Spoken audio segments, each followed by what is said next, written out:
The devil lives on Old Mill Road. I'll never forget the summer of 1986.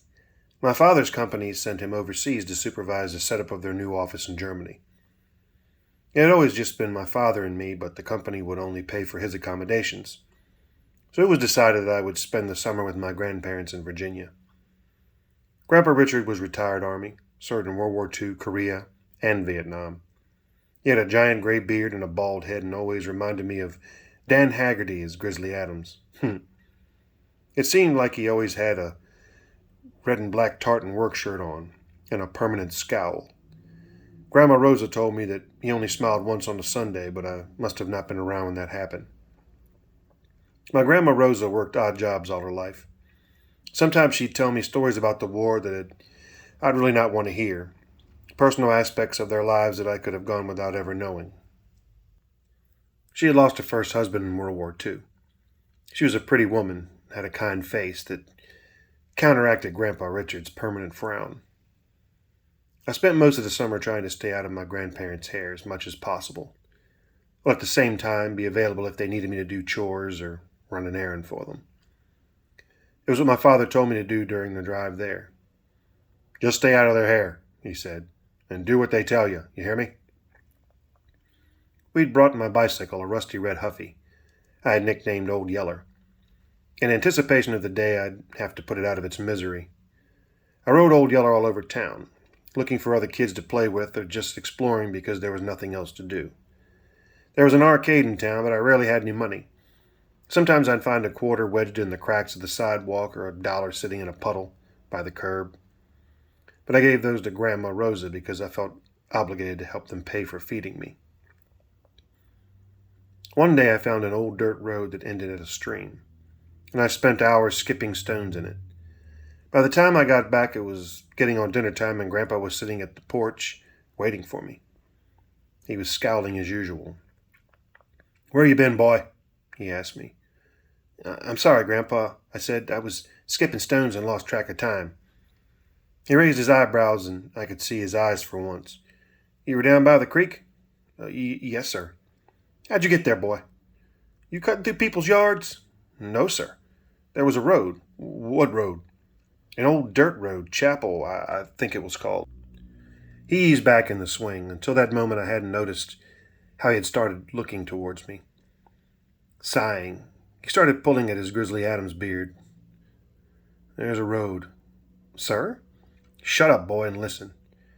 He started waving his finger toward nowhere in particular, it seemed.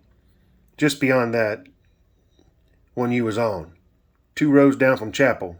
It ain't got no sign. It's called Old Mill Road on the account of there being a mill there once. There's no houses to be seen on it because there nobody lives there." He paused. "Rather, no one you should be knowing lives there."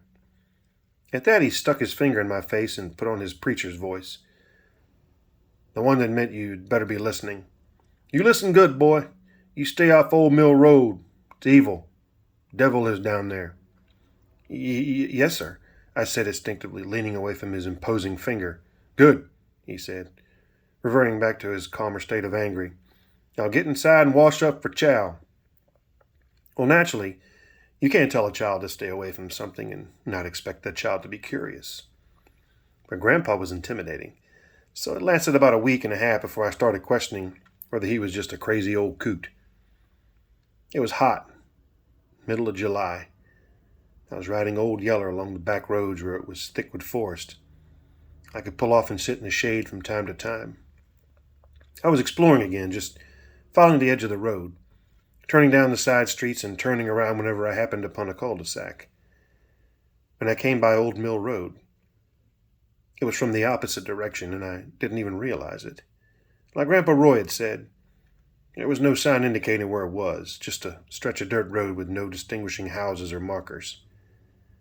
About a half-mile in, the road curved off into the woods, and as I approached the bend, a figure stepped out of the trees, startling me. It was a woman in a green summer dress, probably about the same age as Grandma, with fine white hair that seemed to flow like water off her head. She wasn't thin like my grandma, but she wasn't fat either. I believe the term would be well proportioned. I could tell that when she was younger, she had been quite a looker. and she moved with the confidence of someone who knew that. "Hey there," she said in a sultry southern accent. Hello?" was all I could manage. I felt somewhat ashamed that this old woman had startled me and slightly unnerved by the fact that, despite her age, my heart seemed to leap excitedly at her beauty. "You're Tucker's boy, aren't you?" Her voice was like an angel's. I'd swear I'd heard that sort of hush of murmuring choir in the background each time she spoke. "You know my father?" I asked. "Not as half as I'd like," she said, looking off somewhere past me for a moment. Her eyes latched back onto me. "Did I startle you?" I could feel my cheeks burning. "No, ma'am." "Why, you look flushed as a scarlet. It's awfully hot out here, isn't it? I'm used to the heat, though." I tried to swallow, but it felt like there was a stone in my throat. My heart was beating like I just raced a train across a trestle. Her eyes, bright green, traveled down me and back up, and she smiled again. I couldn't take my eyes off her lips. "How'd you like to come inside and have a glass of sweet sun tea? I've been brewing some all morning." My mouth felt strangely parched where it didn't just moments before, and I could almost taste the cool tea on my tongue.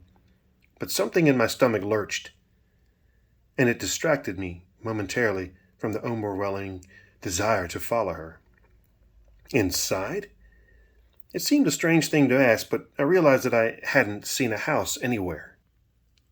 "Just around the corner," she said with that beautiful southern twang, and laughed.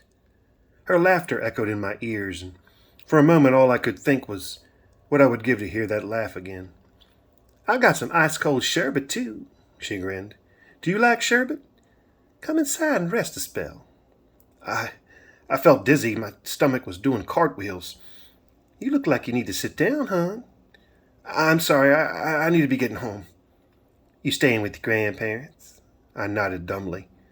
"Well, you tell your Grandpa Roy that you had a nice chat with Sadie Hingle, okay?" "Sadie Hingle," I repeated. "Your granddaddy and me know each other real well."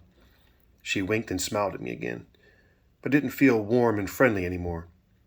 "You tell him Sadie says hello.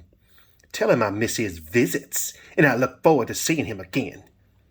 "Yes, ma'am," I stuttered. Her smile faded, and suddenly she didn't seem quite so beautiful.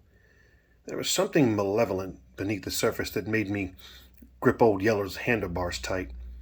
My heart was racing again, not with excitement, but with a sense of foreboding.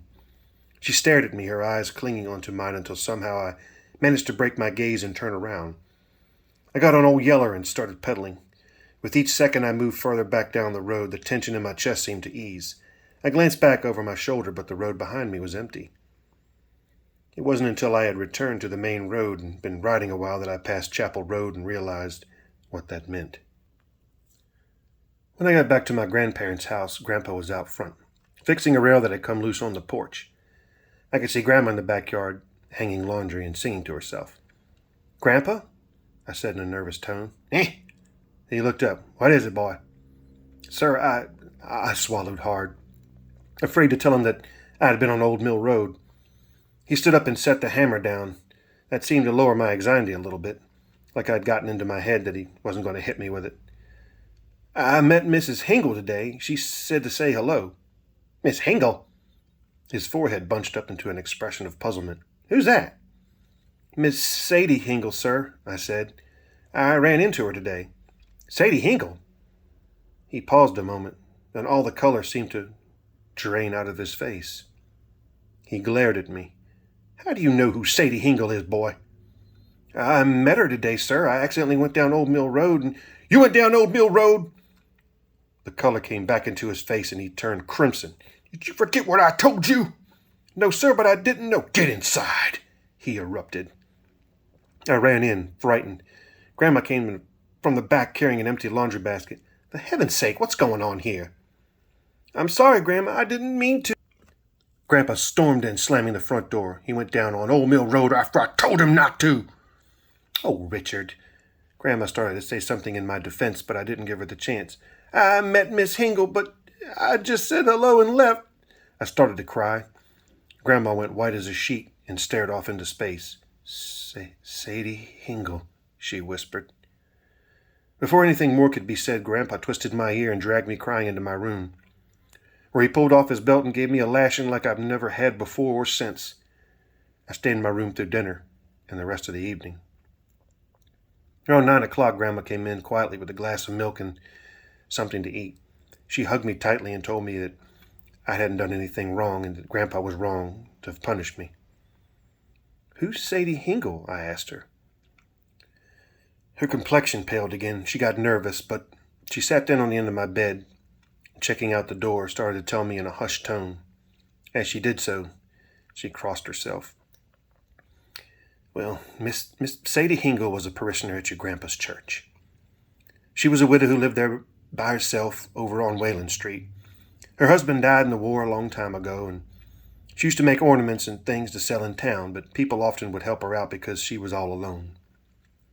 "She said Grandpa used to visit her," I whispered. Grandma blushed. I could see that she was trying to find the right words to say. A lot of men in town helped her with chores and such that she couldn't do on her own." "Why does she live on Old Mill Road now?" I asked. "She doesn't," Grandma replied. "She died 10 years ago, before you were even born."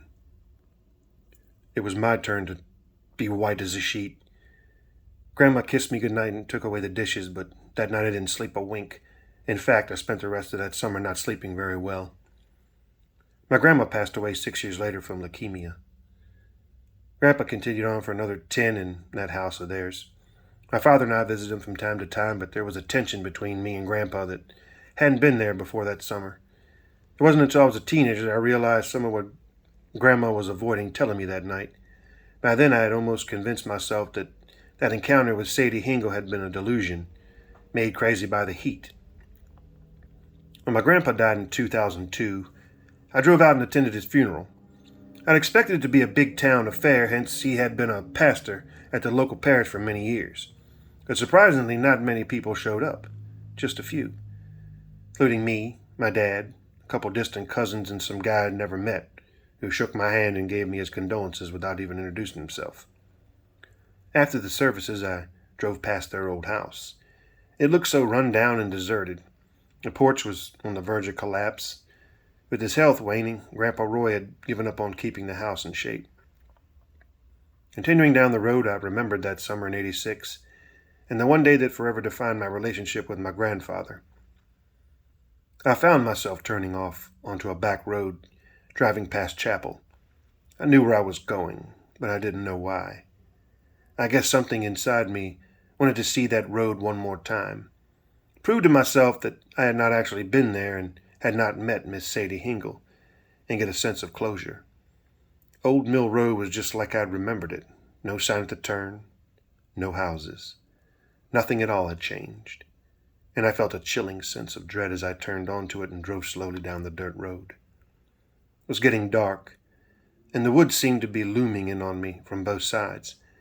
I had to flip on my headlights, which cast everything in an ominous shadow. It wasn't long before I saw the road curve around that horrifyingly familiar bend, and I stopped the car and sat there, staring at it. Some small part of me wanted to creep forward and see what was around the corner. But a bigger part of me suddenly remembered the feeling when I was 9 years old and had a pit in my stomach. My finger hovered over the button to roll my window down, but inside my brain there was a panic. I couldn't explain why. There I was, on an empty road, surrounded by trees, and everything inside me was screaming to leave. My heart was pumping hard again, and my mind started teasing me with horrible ideas of seeing Sadie Hingle come walking around that corner with a smile on her face. Only her green eyes were staring into my soul, and there was no friendliness in the way she smiled. I put the car in reverse and stepped harder than I should have on the gas, kicking up a cloud of dust. I almost lost control of the car, but slowed down and managed to keep it on the road. But you can't go down Old Mill Road without a little something to keep you up at night. I made the mistake of taking a moment to glance back in front of me, where the headlights were shining on that dust cloud I'd kicked up. There was the silhouette of a figure walking out of the dust. It wasn't running or making any effort to come after me. It just came forth from out of the darkness, perfectly cued with my panicked retreat and the fading headlights. The only detail I could make out, and the one thing that has kept me awake many nights since, was the black and red tartan shirt it was wearing.